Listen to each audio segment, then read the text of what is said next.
విశాఖలో జగన్పై దాడి కేసు నిందితుడు శ్రీనివాస్ను పోలీసులు విజయవాడ ఎన్ఐఏ కోర్టులో హాజరుపరిచారు. 25వ తేదీ వరకు కోర్టు రిమాండ్ విధించింది. విజయవాడ సబ్ జైలుకు తరలించాలని ఆదేశించింది. నిందితుడు శ్రీనివాస్ను కస్టడీకి ఇవ్వాలని ఎన్ఐఏ పిటిషన్ వేసింది. అయితే ఎన్ఐఏ వేసిన పిటిషన్పై శ్రీనివాస్ తరపు లాయర్ కౌంటర్ దాఖలు చేయలేదు. దీంతో పిటిషన్ను కోర్టు పెండింగ్లో పెట్టింది.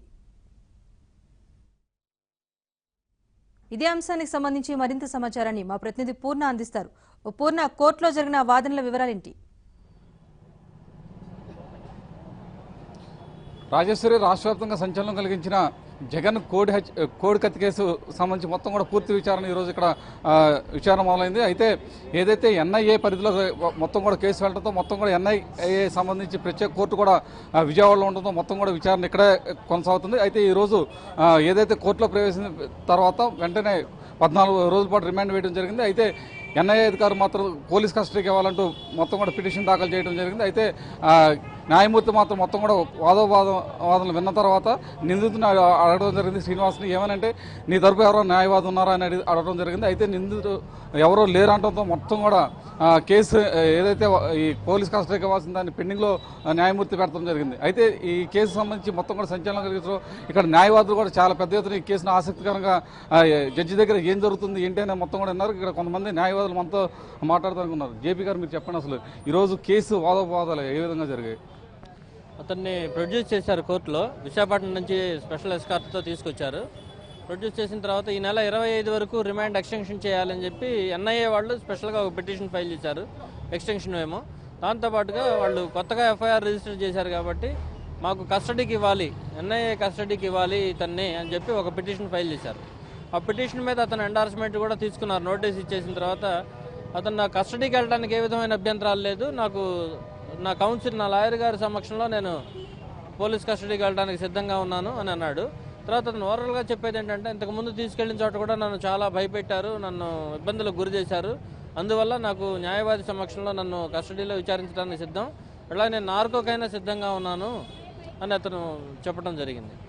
న్యాయమూర్తి చెప్పడం జరిగింది, మీకు న్యాయవాది ఉన్నారా లేరా అని అనడంతో లేరు అని చెప్పడం జరిగింది. ఎందుకని ఇక్కడికి రాలేకపోయారు? అంటే వైజాగ్లో అక్కడ అడ్వకేట్ని అపాయింట్ చేసుకున్నాడు. వైజాగ్ అడ్వకేట్ ఈ టైంలో ఇక్కడికి ఇన్ టైంలో అటెండ్ అవ్వలేకపోయారు కాబట్టి వైజాగ్ అడ్వకేట్ కూడా మాకు ఉండాలి, ఇక్కడ ఎవరినన్నా మీరు కూడా ఉండండి అని అతను కోరటం జరిగింది. దాని మీద స్పెసిఫిక్గా ఇంకా ఏమీ మెమో ఆఫ్ అపియరెన్స్ ఫైల్ చేయడం జరగలేదు.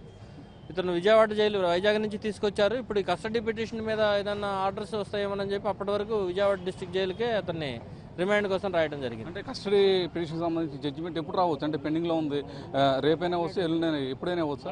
అంటే మళ్ళీ రేపు ఎల్లుండి నుంచి హాలిడేస్ వస్తున్నాయి, సంక్రాంతి హాలిడేస్ వస్తున్నాయి కాబట్టి కొద్దిగా తొందరగా దాన్ని కస్టడీ పిటిషన్ డిస్పోజల్ చేయమని చెప్పి ఎన్ఐఏ స్పెషల్ పబ్లిక్ ప్రాసిక్యూటర్ గారు కోర్టును అడిగారు.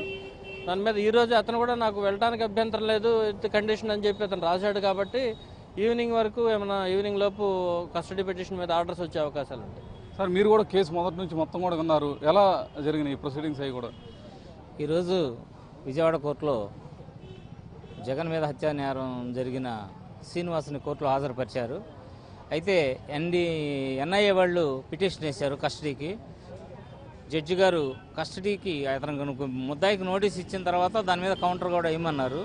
ముద్దాయి మాత్రం నాకు ఒక న్యాయవాదిని పెట్టుకుంటానండి అని చెప్పేసి అతను చెప్పడం వల్ల మరి అతన్ని ఈరోజు ఇక్కడ విజయవాడ సబ్ జైలుకి తరలించారు.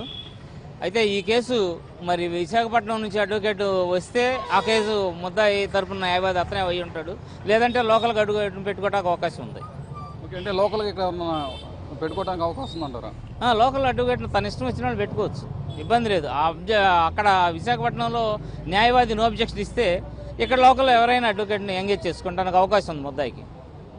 ఓకే, ఇది ఇక్కడ పరిస్థితి. ఏదైతే మొత్తం కోడికత్తికి సంబంధించిన కేసు విచారణ ఈరోజు మొత్తం కొనసాగింది. అయితే శ్రీనివాసరావు మాత్రం తాను పోలీస్ కస్టడీకి వెళ్ళడానికి సంసిద్ధంగా ఉన్నాను, అయితే తన న్యాయవాది సమక్షంలో పోలీస్ కస్టడీలో విచారణ జరగాలని చెప్పి ఆయన న్యాయమూర్తికి విన్నవించుకోవడం జరిగింది. ఈ నేపథ్యంలో అది ఏదైతే పోలీస్ కస్టడీ ప్రస్తుతానికి అయితే పెండింగ్లో ఉంచారు, ఈరోజు సాయంత్రం కానీ లేకపోతే రేపు కానీ దాని మీద ఒక స్పష్టమైన జడ్జిమెంట్ కూడా వచ్చే అవకాశం ఉంది. అయితే ఈ ఏదైతే శ్రీనివాసరావు తీసుకొచ్చిన నేపథ్యంలో మొత్తం కూడా ఇక్కడ కోర్టుల దగ్గర కానీ అటు సబ్ జైలు దగ్గర భారీ పోలీసు పోలీస్ బందోబస్తు ఏర్పాటు చేశారు. ఎందుకంటే రాష్ట్ర ప్రభుత్వానికి ఇటు రెండు రాష్ట్రాలు, అటు తెలంగాణ కానీ ఇటు ఆంధ్రప్రదేశ్ సంబంధించిన రాష్ట్రాలకు సంబంధించిన కేసు విషయం కాబట్టి ఎట్టి పరిస్థితుల్లో ఎటువంటి అవాంఛనీయ సంఘటనలు జరగకుండా పెద్ద ఎత్తున పోలీస్ బందోబస్తు ఏర్పాటు చేసి అతని ఇక్కడి నుంచి సబ్ జైలుకు తరలించడం జరిగింది. Video journalist over to Hyderabad studio. Thank you.